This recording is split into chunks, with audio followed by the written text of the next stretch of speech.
একটা উটের ওজন 15-16 মন বা 17-18 মন এরকম হবে। 8 হইতে 10 মন মাংস পাওয়া যায়। খাবার খাওয়াই হলো গমের ভুসি। যদি কেউ মাংস নিতে চায় 4500 টাকা কেজি দরে বিক্রি করতেছি। একটা করে উটের বয়স আছে এখন 16-17 বছর। আমরা উট পালন করতেছি 2004 সাল থেকে।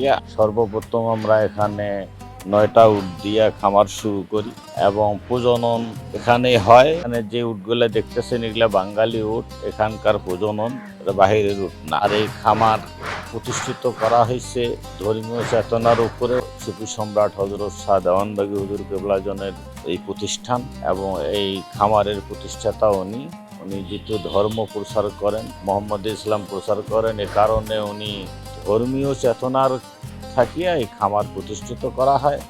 যে উটের সাথে নবী রাসূলদের স্মৃতি জড়িত, তাই উট দেখার পরে যেত মানুষ নবী রাসূলদের স্মৃতিকে ধারণ করতে পারে, এই কারণে এই খামার প্রতিষ্ঠিত করেন 2004 সালে। আজ 26 সাল এ পর্যন্ত এই খামার টিকিয়ে আছে, আল্লাহর রহমতে সহি সালামতে ভালোভাবে আছে। একটা করে উটের বয়স আছে এখন 16-17 বছর হবে। আর প্রত্যেক বছরে বিক্রি করি না। আগে এক সময় যখন বেশি ছিল তখন কিছু বিক্রি করতাম। এখন যেহেতু আমাদের খামারের উট কমে গেছে, এখন বিক্রি করলে তো উটের খামারের সৌন্দর্য নষ্ট হয়ে যায়। এ কারণে না, কোরবানিও এখন আর করবো না, করা হবে না, বিক্রিও করা হবে না। খামারটা ধরে রাখায় এখন রিস্ক হয়ে গেছে। যেহেতু ইম্পোর্ট বন্ধ, ভারতের উট আসতেছে না, আমদানি করা যাচ্ছে না। কিন্তু যদি কেউ মাংস নিতে চায়, আমাদের ফ্রিজিং করা মাংস আছে উটের, 4500 টাকা কেজি দরে আমরা বিক্রি করতেছি। যদি কারো প্রয়োজন মনে করে তারা নিতে পারে।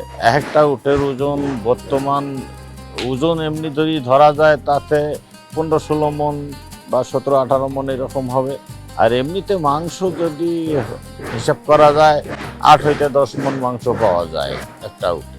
ধর্মীয় চেতনার উপরে এই খামার, কারণ দেওয়ানবাগ হুজুর কেবলাজন উনি মোহাম্মদ ইসলাম প্রচার করেন, ধর্ম প্রচার করেন, এ কারণে ধর্মীয় চেতনার উপরে এটা।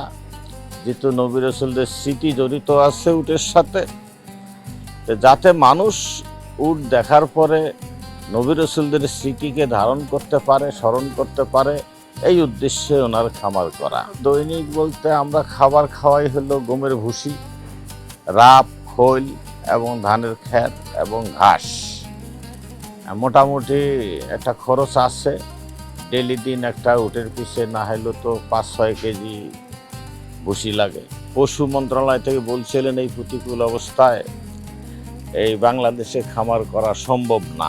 দেওয়ানবাগ হুজুর উনি একজন আল্লাহর বন্ধু, একজন ওলি আল্লাহ, তার পক্ষে অনেক কিছু সম্ভব। কেন ওলি আল্লাহদের কথা আল্লাহ শোনেন, তারা কোনো চিন্তা ভাবনা করলে সেটা আল্লাহ কবুল করেন। উনি যখন এই খামারটা দিতে চাইলেন তখন আল্লাহ এটা কবুল করছেন হিসাবে এই প্রতিকূল কাদামাটির মধ্যে, মরুভূমি রুট, এই কাদামাটির মধ্যে আমরা পালতেছি।